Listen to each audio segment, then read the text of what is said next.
ಬೆಣ್ಣೆನು ಗುಲ್ಕನ್ ಅಷ್ಟು ರುಚಿಯಾಗಿರುತ್ತೆ ನೋಡೋದಕ್ಕೆ ನಿಮಗೆ. ಒಂದ್ಸತಿ ಅವರು ಒಂದ್ಸರಿ ನಾನು.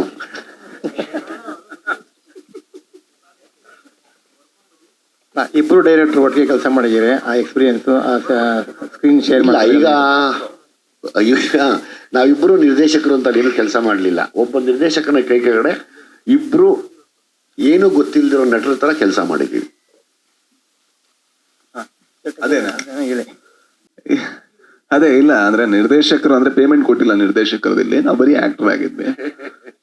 ಅಂದ್ರೆ ಹಾಗಲ್ಲ, ಅಂದ್ರೆ ಎಲ್ಲಾ ಕಡೆ ನಮಗ್ ಗೊತ್ತಿರೋ ಸಿನಿಮಾನೇ ನಾವು ಮಾಡಕ್ ಹೋಗೋದಲ್ಲ. ಅಂದ್ರೆ ಬೇರೆಯವರು ಅವರ ಮನಸ್ಸಲ್ಲಿ ನೋಡಿದಂತ ಸಿನಿಮಾನ ನಾವ್ ಎನ್ವಿಷನ್ ಮಾಡೋದಕ್ಕೆ ಅವ್ರ ಜೊತೆ ಸೇರ್ತಾ ಇದೀವಿ ಅಷ್ಟೇ.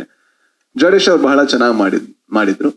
ಏನಾದ್ರೂ ನಮಗ ಅದ್ ಸರಿ ಅನ್ಸಿಲ್ಲ ಅಂದ್ರೆ ಡೌಟ್ ಕೇಳ್ತಾ ಇದ್ವಿ, ಹೌದಾ ಸರ್ ಇದು ಹೇಗೆ ಇದು ಹಾಗೆ ಅಂತ. ಅವರು ಕೂಡ ತುಂಬಾ ಕರೆಕ್ಟ್ ಆಗಿ ಎಕ್ಸ್ಪ್ಲೈನ್ ಮಾಡ್ತಾ ಇದ್ರು. ಕೆಲವು ಸಲ ಅವರಿಗೂ ಡೌಟ್ ಇದ್ದಾಗ, ಸರ್ ನಾನು ಹೀಗೆ ಅನ್ಕೊಂಡಿದ್ದೀನಿ ಇದು ಸರಿ ಕಾಣಿಸುತ್ತಾ ಅಂತ ಅವ್ರು ಕೇಳಿ. ಸೊ ಇಟ್ಸ್ ಅಂದ್ರೆ ದೊಡ್ಡವರು ಇವನು ನಾನು ಅವರು ಅನ್ನೋದಕ್ಕಿಂತ ಒಂಥರ ಓಪನ್ ಪ್ಲಾಟ್ಫಾರ್ಮ್ ತರ ಇತ್ತು. ಸೊ ಸ್ವಾಮಿಯಿಂದ ಹಿಡಿದು ಜಡೇಶ್ ಅವ್ರ ತನಕ ನಾವೆಲ್ಲ ಮಾತಾಡ್ತಾ ಇದ್ವಿ, ನಾನು ಹೀಗ್ ಮಾಡ್ಬೋದಾ, ಇಲ್ಲಿ ಮೂವ್ ಆಗ್ಬೋದಾ, ಈ ತರ ಮಾಡ್ಬೋದಾ ಅಂತ. ಸೊ ಇಲ್ಲಿ ಡೈರೆಕ್ಟರ್ ಆಗಿ ನಮ್ದು ಯಾವುದೇ ಕೆಲಸ ಇಲ್ಲ, ಬರೀ ನಟರಾಗಿ ಮಾತ್ರ ಮಾಡಿದ್ದು. ಬಟ್ ನನಗೆ ಬಹಳ ಚಾಲೆಂಜ್ ಆದಂತಹ ಪಾತ್ರ ಸೊ ಈ ಸಿನಿಮಾದಲ್ಲಿ.